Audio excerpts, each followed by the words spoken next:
Well, I vividly remember where I was on September 11th, 2001, and I was sitting in my office right behind the Eagle here, doing my daily work as the chief of police here in Arvada, and my executive assistant stepped into my office and she said, Ron, you'll never guess what just happened. A plane just hit one of the World Trade Center towers.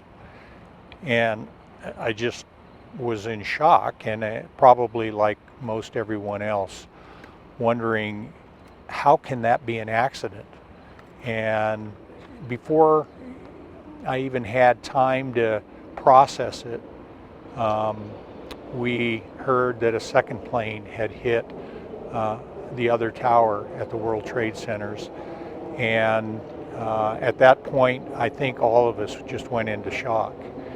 And I know that processing that and in terms of what it meant for our country, as well as what it means here in Arvada, 2,500 miles away from where that happened, was the next step. And as in my role as chief of police, certainly started assessing what the implications were of that for the city of Arvada, for City Hall, for key infrastructure, and for the people in the city of Arvada. Emotionally, it was an incredible trauma, but actually from a practical standpoint, it meant that we had to get to business and get to protecting our own community from the potential of terrorist threat.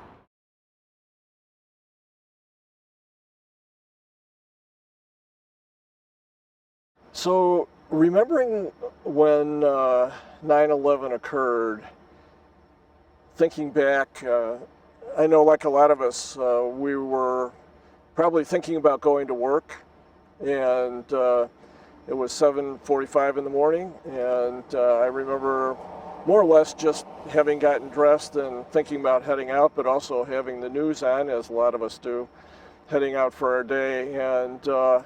And suddenly all the news cut to the occurrences in New York, and I think our lives changed probably forever as a result of that.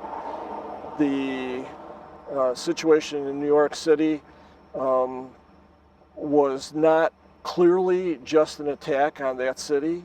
We also had the airliner that crashed in Pennsylvania. We had the airliner that crashed into the Pentagon. Maybe, I think in 1995 was the Oklahoma City bombing, and in 1999 we had Columbine. So it was unclear, certainly to us in the government and governance business, that we were suffering attack from within or from outside of our country. What we knew was our country was under attack. And as government and governance people, it was up to us to shake off our initial sense of helplessness, our initial sense of shock, and get to work.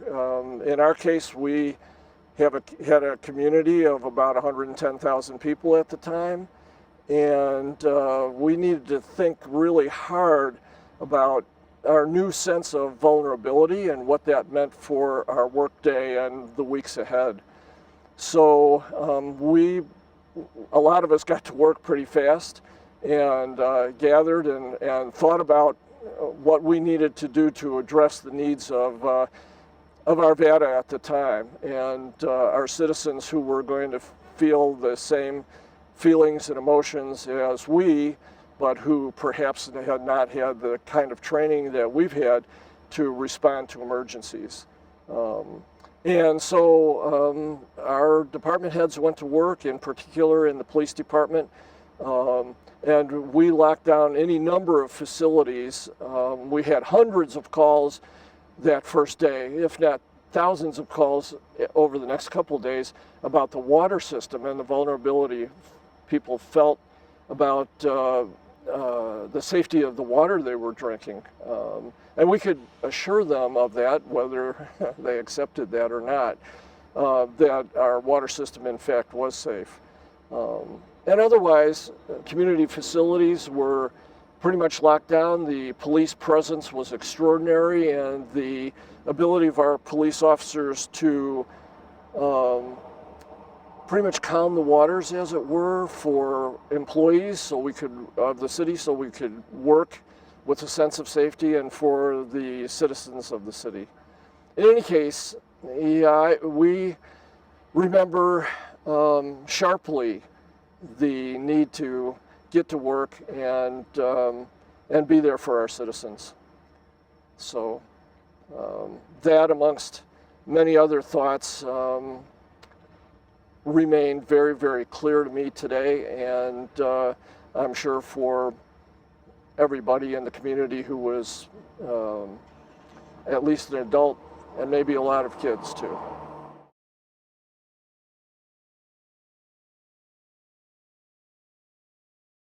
There are so many things that happened on 9/11 that are just burned into my memory. I was out of town, and I was actually at a conference with local government officials dealing with telecommunications issues. We were in Miami Beach, and there were some folks from Arvada City Hall there with me.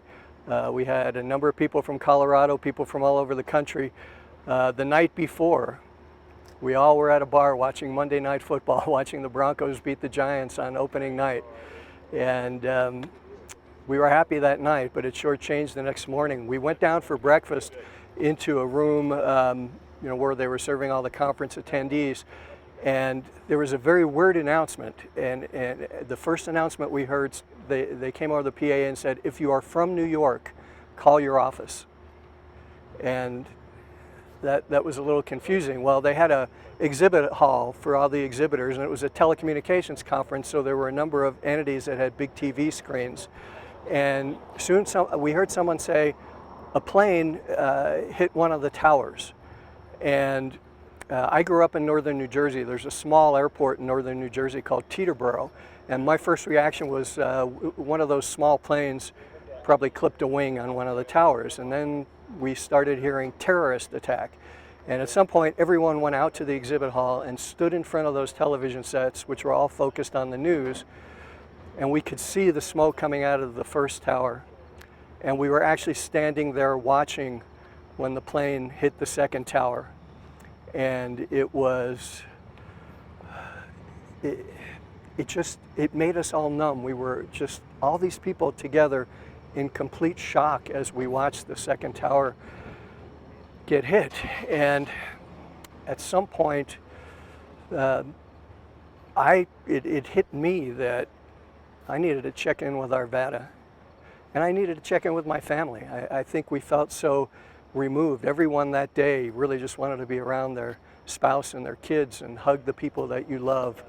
And I remember sitting in my hotel room talking with the city manager, Craig Koshin, about what we were doing in Arvada and how we were locking down certain areas and trying to preserve the safety of our water system, but also talking about how it was impacting our city employees and how many of them really just wanted to go home and be with their families, get their kids out of school. And one of the decisions I know he had to make that day is who were essential workers that needed to be here doing the work to protect us, and who could he let go home and be with their families. And I remember struggling with the conflicting emotions of trying to stay connected to what was happening here, but at the same time really being upset that I couldn't be home and be with my kids and my wife. And I remember being on the phone late that night or maybe the next day, we knew the airports were shut down, trying to see if there was a train or some way that we could get home. And it turned out we just had to wait for the airport to open up. 5 days later, I think we were on the second flight out. And I remember coming back to Colorado. When we got on that airplane, all the United employees were on the ground as the plane pulled out of the gate, waving American flags, and people on the plane are sobbing. It was really amazing how the entire country came together.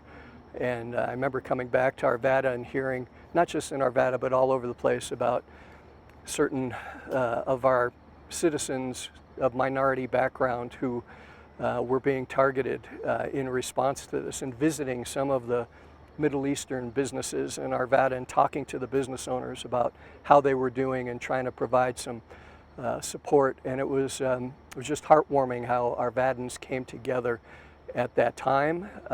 It's an important lesson that we need to think back on and focus on, because I think there are a lot of things today that we can learn from how we came together back in 2001, and continue to be that kind of community that supports all of us and even beyond our city borders. So as terrible as an experience as that was, it really gave us a vision of what we can do to improve ourselves as a community, and that's one of the great things I love about Arvada.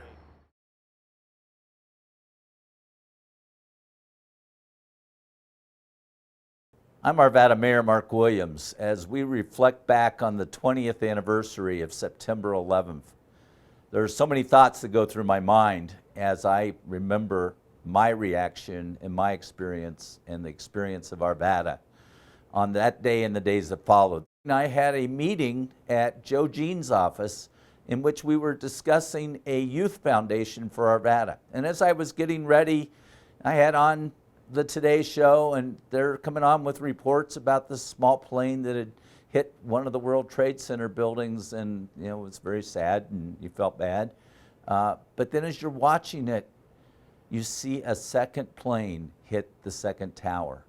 And my immediate reaction was, oh my gosh, something has gone wrong with our flight systems. Flight controls are messed up, something's wrong with the computer systems. But then it started to sink in. And I had to go on to my meeting, and I was getting reports from Luann as to what was going on. And we wrapped up our meeting, and I rushed home and just joined with all my fellow Americans and fellow Arvadans in watching the terror and the horror and the heroism. And then as the reports came in of Flight 93 and what those individuals had done, you've got to try to find the silver lining in these things. We lost many, many lives. And we continue to lose lives of the first responders who are still having effects from that horrible, horrible day. But we are resilient in America. We're resilient in Arvada. And we came back from it. We still have horrible reminders and anniversaries like this. We're still adversely affected at our airports, but we're strong, and we will remain strong. And that's my remembrance of September 11th, 2001.